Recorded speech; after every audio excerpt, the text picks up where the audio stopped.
Hi, everyone. You're listening to the Idea Roastery. I'm Jason. And I'm Herman. So, Herman, I want you to give me a status update on power in South Africa. How's it going? It's going pretty well, actually. We haven't been load shedded in, I'll go as far as to say a year, maybe more. Wow. A couple of reasons for this is firstly, some legislative changes happened over the last 18 months, which allowed people to sell energy back to the grid. That sort of allowed a whole bunch of people to sell their rooftop solar energy back to the grid, but more importantly, it allowed private companies to go and set up big solar arrays in the Karoo and then export that energy to the market. Are those actually online?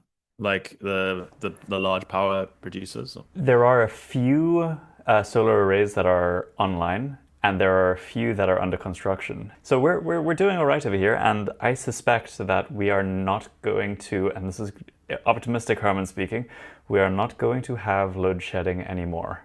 Oh, well, we hope so. We hope so. I guess it's like, because as we've spoken about before, it's like one of those things that's one of the challenges of South Africa used to be, well, it kind of is the power. But how much do you think of it as the residential sector, like getting more rooftop solar versus like the actual grid becoming more robust? I think it's a bit of column A and a bit of column B. Is naturally the people who have gone and moved off of grid power or significantly reduced their reliance on the grid for the lion's share of their power has made an impact as well. But to be honest, I'm completely spitballing over here. I haven't checked the exact numbers, but I do suspect that it is this additional capacity that's come online. There was also the issue that we had with Eskom and sort of systemic corruption with their suppliers, where machinery and power stations would get vandalized so that the supplier could come in and they could, execute a 4, 5, 10 million rand repair by removing the screwdriver that they'd paid someone to stick into, whatever part of the machinery. Into a generator, yeah. Yeah. And so I think it's a combination of all these things that have kind of led to a bit more stable of a grid. One of the turning points, I think, was when Andre de Ruyter, the ex-head of Eskom, left and he gave that interview. It kind of shed a light on the systemic problems that Eskom was having, and there was this huge public backlash. And I think because of that backlash, there has been a lot more oversight that's been going into it, because now we know of the problems. So in a way, Andre may have saved the power grid by demonizing it. Yeah, exactly. And have you seen, I mean, do you pay attention to prices? Is the prices kind of stable, or have they been rising? Because I guess with, more maintenance and more work being done, like there's a kind of pressure to reclaim some of that. I haven't heard anyone on the news or anywhere else complain about it rising. So take that with a grain of salt. But I suspect that it's stable. And if we've got additional solar capacity coming online, then we've got a lot of sunshine in South Africa, hey? Yeah, no, for sure. And I think also in South Africa, there is a regulator, is it NERSA, like the National Energy Regulator. So I think even increasing power is not that easy. Like not as if it was in private sector, for Well, instance. completely. So if you think about load shedding, right, it was a very egalitarian way of shedding the load or spreading the problem around. If this were a completely privatized system, then theoretically you could just jack up electricity prices and force individuals and companies to reduce their electricity usage so as to save money. But instead, we selectively turned off parts of the grid, which is very equitable, especially since half of South Africa don't actually have employment, and it would be terrible to kind of say like, well, you don't have jobs, but you also don't have electricity. Yeah, exactly. And what do you think about the, I guess, build out of energy, right? Because I mean, South Africa's always had a challenge with energy capacity. When you look at America and some of these other big countries that are like, adding loads and loads of new capacity, do you feel a bit left out, or do you think it's a good thing or a bad thing? I was reading a couple of days ago that South Africa used to be one of the world leaders in nuclear energy production. Or not necessarily production, but research. I mean, we're a fairly small country compared to, say, China or the United States. But we've, got our nuclear plants, and we have a big nuclear facility or research facility that I actually grew up next door to, called Pelindaba. And we were researching small modular reactors as early as 1995. It was announced recently by the Minister of Energy and other things that we're going to be reopening that research. Because I remember when I was like in university, I think it was still around then. It was kind of interesting because I guess South Africa has this like nuclear history. I think it's the only country to have given back its nuclear arms or something like that. I think in terms of like nuclear proliferation. We're the only country to have developed a nuclear weapons program and then dismantled it and sold or dismantled the weapons. We don't have any weapons anymore. It was the apartheid government that said, like, hey, listen, we're going to go into a democracy. Let's make sure that this new government doesn't have weapons of mass destruction. Another part was just that, leading into a time of serious political unrest, and also especially taking a look at other sub-Saharan African countries that had transitioned to democracies, there were some major problems. And I think when it comes to nuclear weapons, you can't really take the chance of it falling into the hands of a Unstable state. Yeah, I understand. But I think it's very interesting because we've had this history, and I think South Africa is still the only country in Africa to have a nuclear power station. I think that article you shared with me, that Egypt is also looking to build one. Um, and for me, I'm quite pro nuclear in the sense that I think it does, because building capacity in nuclear is such a sort of complicated task. Um, it does require like that you need to have the education and stuff. So I really like these kind of like hardcore like energy sectors because they do sort of force the education system to kind of support that. But I'm wondering, I don't know if you have any sort of like insights or if you've read anything or heard anything, but like why now? Like why is it now that we've decided, okay, we've got to like restart this versus what I think the trajectory is, I mean, solar looks like it's pretty much the most efficient and best source of power. Nuclear does have a very big cost point, and let alone like developing it like SMRs. I mean, that's quite complicated and quite costly. So what do you think is the driver behind this? So I'm not entirely sure. Actually, I was driving back from Paternoster yesterday, where I spent some time some time up there with Emma and her parents. And on the drive back, we explicitly took the route through Melkbos to drive past Kuberg so I could show it to Emma's dad. Oh, Um, right. and I think that a, I'm not saying that this is the reason, but there's also a bit of national pride. You're like, look at what we can build. That is the pinnacle of human engineering is the ability to take atoms and smash them together in such a way that we create usable power with very few carbon or no carbon emission. Um, but what you said is entirely true, is that in many ways, countries that do hard things like that have secondary effects of creating a highly educated workforce that promotes these kinds of industries.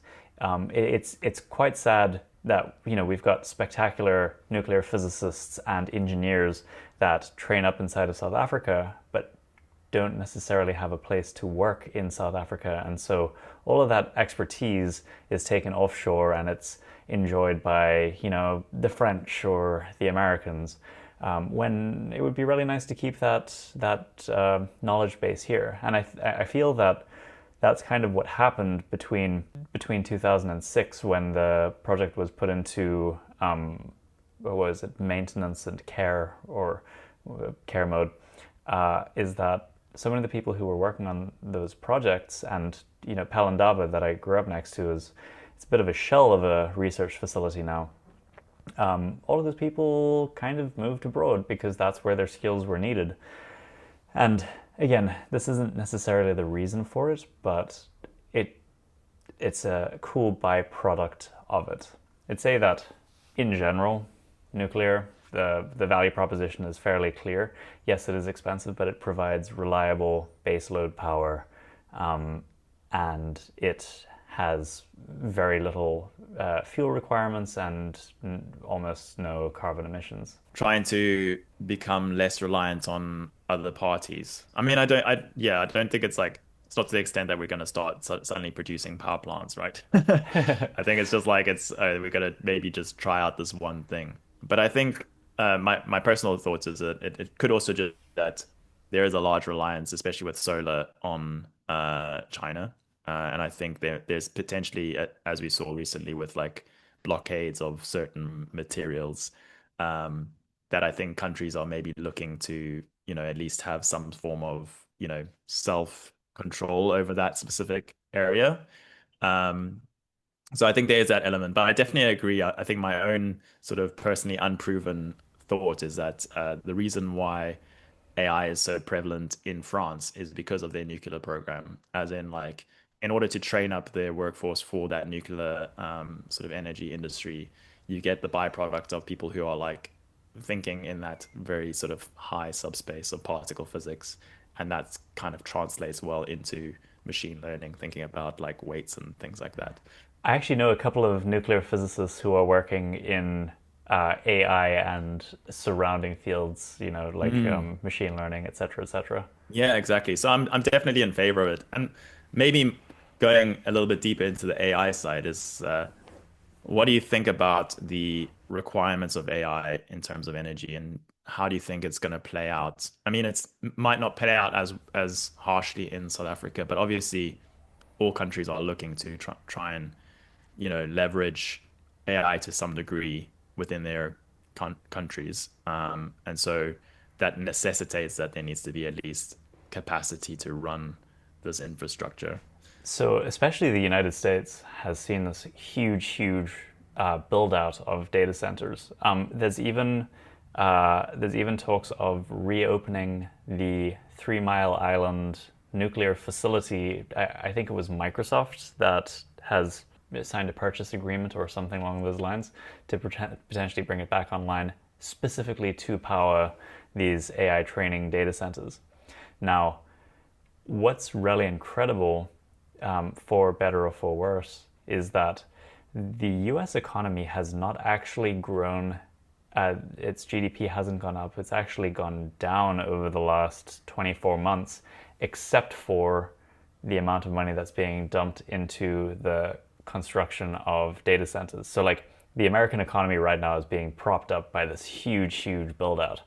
And so America right now is like one big bet on AI as the future. Now, whether this is a good thing or a bad thing is kind of immaterial. Whether it will pay off or not in the long run is complicated to say. So if we build it all out and we realize actually there's a ceiling on how useful models can get, no matter how much research, development, compute that we throw at it, or if we find that it is not as impressive as investor money would suggest it should be, what that leaves us with is it leaves us with a huge build out of data centers and power infrastructure, which is good in and of itself, right?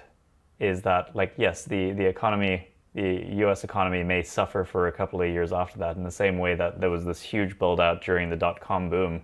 And when it went bust, well, there were all those server farms to run everything really cheaply. There was this huge build out that happened, and now you can use that for other things.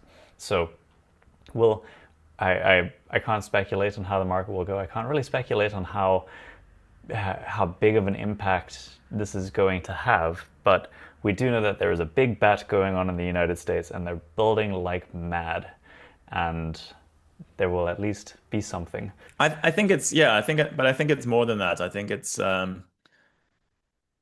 good and like we were talking about large countrywide projects, right? I think it does because building a data center is not just about like the AI that goes to like Microsoft or like the big companies, right? It's you do need electricians, you do need like people to actually maintain it. So it does there is like an element of like almost like trickling into the rest of the economy where these data centers are being built. But I think that like the way that I've been hearing it is, or thinking about it is like the already at this capacity, like at this level of smartness, like I think AI is already useful enough that it's going to be worthwhile. But I guess, yeah, as you say, like the big bet of like this artificial general intelligence, I think for a lot of people, there's maybe a lot more to sort of comprehend. But I guess when you're looking at it from like a large company point of view, the sort of trade-off is like if you do have something that's like infinitely smarter than your workforce, then the amount of capital that you can accrue is going to just be insane. Or it's just going to be like sort of, uh, you know, you'll be competed away if you don't, in a sense, because it is such a big trend. But I think what I've seen recently is like because of these sort of new power stations and stuff that are being built just for the sake of, or just the data centers first, it is like rising the price for locals. Because if you think about it, when you're connecting up a power station or a data center to an existing grid, obviously they're going to use a lot more energy. And so I'm wondering if there is going to become a almost like backlash, not just because of the AI side, but also from the energy side of like if people's energy bill starts to go get higher because of, you know, not having the right capacity, then people are going to get upset, and that's going to just make it even worse for this like panacea that people are That's promising. very easily regulated away, right? Is that you can have a you can have a price cap for individuals or for homes and residences and stuff, and then you can have a more like a freer market when it comes to data center use or businesses in general. And I mean, as we said, that's kind of something that happens in South Africa already. Is that our electricity prices are regulated, and so if you have a whole bunch of people, let's assume that no additional capacity is built, no additional power generation capacity is built, and all of these data centers are under construction. Like they're taking that into account when they're building stuff. They kind of are. They have a bunch of really smart people speculating how much the price of energy is going to go up over the next couple of years, and catering to that. If they felt that it was going to increase too dramatically, then they'd go and they'd build it in Greenland, where there's, uh, or is it Iceland or Greenland that everyone's mining Bitcoin in? Probably Greenland. Yeah, just all that geothermal energy bubbling right Yeah. up. Um, and so I'm not too worried about the price of electricity going up. I actually think one of the things that we've seen time and time again in history is that when we build at a very rapid rate and at a very large scale, then the prices of those things tend to go down because we get a lot of domain knowledge and we learn a lot through the process of doing. So if we're building out, some serious capacity, whether it be nuclear, whether it be solar, whether it be wind, whether it be God forbid, go right back to coal, we're just going to get so much better at building out that infrastructure that I do think costs will go down. Think about like how internal combustion engines during the Second World War went from like really rough things through to very refined and efficient machines that are essentially the basis of what we use in all transport infrastructure today. Yeah. And how do you feel about like the allocation? Like because it's if there's like this sort of endless demand for more compute to train AI models and run AI models, do you think it's kind of at the sort of downside of like other businesses and other organizations because Yeah. they don't necessarily have that sort of capital draw and I think the US is interesting because it does have more of a freer market dynamic. I don't know how like a federal like a federal like thing on energy prices would go down in that country. But how do you feel about the allocation being more towards uh, the AI side rather than just people in general? I think that this is more of a philosophical question and philosophical answer for that matter. But I feel like what's happening right now in the United States is less of a want to technologically progress, and it's more like an AI arms race with China, right? Is that uh, yes, there's a lot of money to be made in training up these models for sure, but also the US government is behind this whole build out 100% because they don't want to lose the number one spot to China, and China is right on their heels. And so, like, while allocation might not be entirely fair, certainly in the United States and in China for that matter, is like they are running at a breakneck speed because if superintelligence is possible, and hopefully, we figure out this whole alignment business way before then, and considering we're really rushing towards it without taking the proper time to think about it, it's unfortunate. But this is very similar to what was happening during the Cold War with Russia and the United States, is that they're trying to out-engineer each other and trying to build the best of the bombs or the best of the AI technology, without really stopping to say like, hey, this could wipe out the world, 5 times over. And it's only kind of in hindsight that we're like, wow, we built way too many bombs during the Cold War, right? Like way too many. Yeah. And I think, again, this is all very difficult to speculate on because if we do achieve super intelligence, whether it be China or the United States or a small research firm in Copenhagen, it does fundamentally change the trajectory of humanity. There's a part of me, now actually all of me, is kind of hoping that super intelligence is impossible. Like we come across some quirk in physics or technology where we're like, oh, we actually can't make them smarter than us because we trained them on us, and we can't create synthetic data that is better than real data, and so that's just where it is. I don't necessarily believe that will be the case, but I'm hoping that will be the case. Well, we can hope. I think for me it highlights that I think the best path in any situation is to always have technological progress and to prioritize it. I think that's what like the reason why the US might be behind is because maybe there has been less prioritization of that aspect of their economy. And you cannot obviously go into like, the having a centralized, Chinese system versus the decentralized American system, what the pros and cons are. But the other thing that I was thinking about is the chance that these sort of dirty power sources become more prevalent. Because I think in terms of like the, climate change and all of that kind of stuff, there was like quite a good march towards solar, like alternative energy sources. And now when you always have this like us versus them mentality, it's kind of like And the world can it's like wait. win at all cost. And so win at the cost of, bringing back oil and bringing back all these like dirty industries, which I mean, those companies are probably very happy to have, more oil, more coal, at any cost.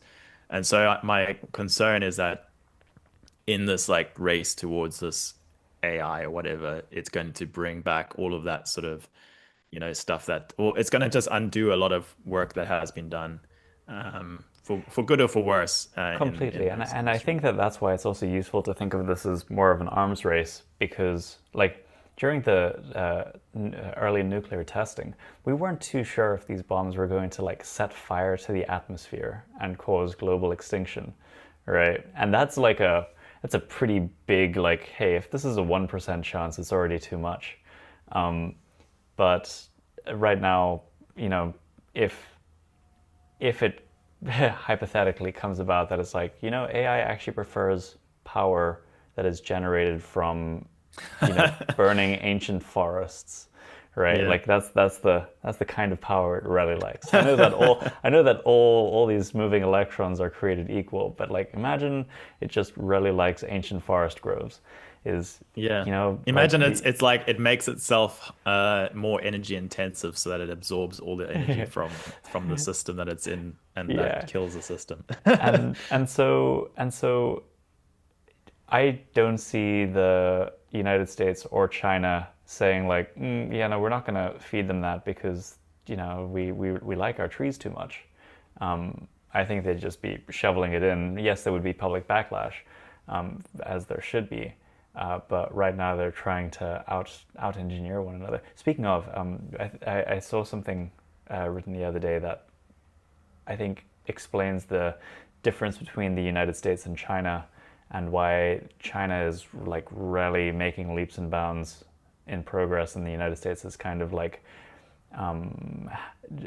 tied its arms when it comes to especially public infrastructure development. Is that China is run by engineers, whereas the United States is run by lawyers, and engineers want to find efficient solutions, and lawyers want to pass legislation to prevent Hmm. things from happening. Yeah. And I mean also like yeah, the whole structure of China we can probably do leave for another podcast, but it is there's something to be said about long-term planning as well. Just so we've spoken about it in a business context, that, like it makes sense to have, and even in personal, it's like makes sense to have a long-term plan and be able to make progress towards it. But I think it's also just I feel like a lot of it is a little bit of hype that is being pushed by big tech companies, um, because obviously they, want to get as much government funding for their programs, which is going to put them ahead in terms of, being these like sort of linchpin companies. But on the other side, I think it is also positive to at least have access to some of these sort of byproducts, right? Like we said about, in a big project, there's always like the offshoots, right? So having an AI assistant next to us, it is a little bit more beneficial.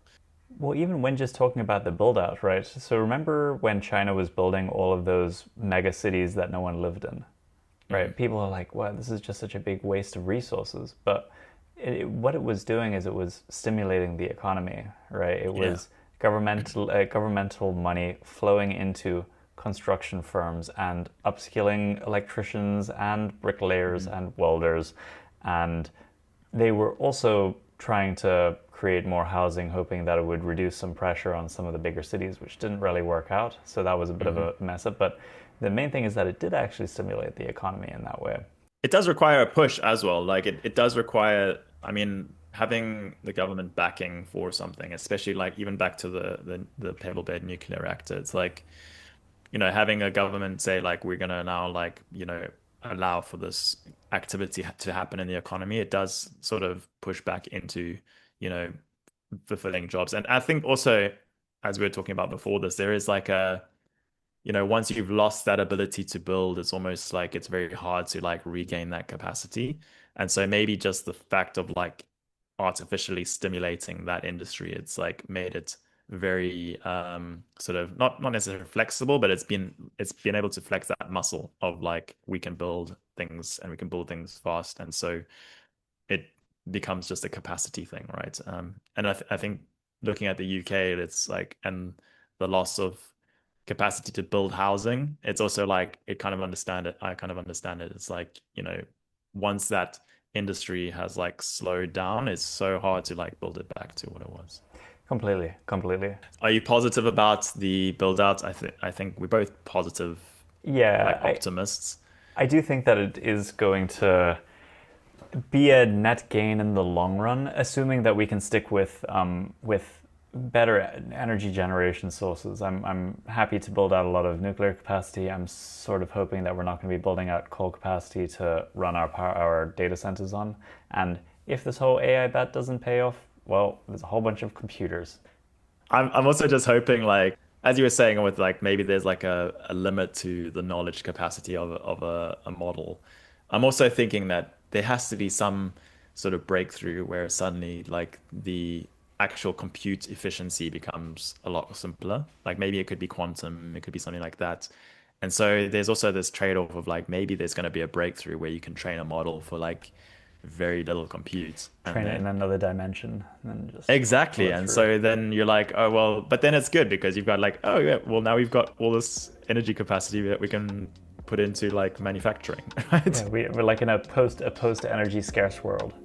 Exactly. So maybe it will be beneficial after all. But yeah, I think we're hopeful on this show, so we'll have to see.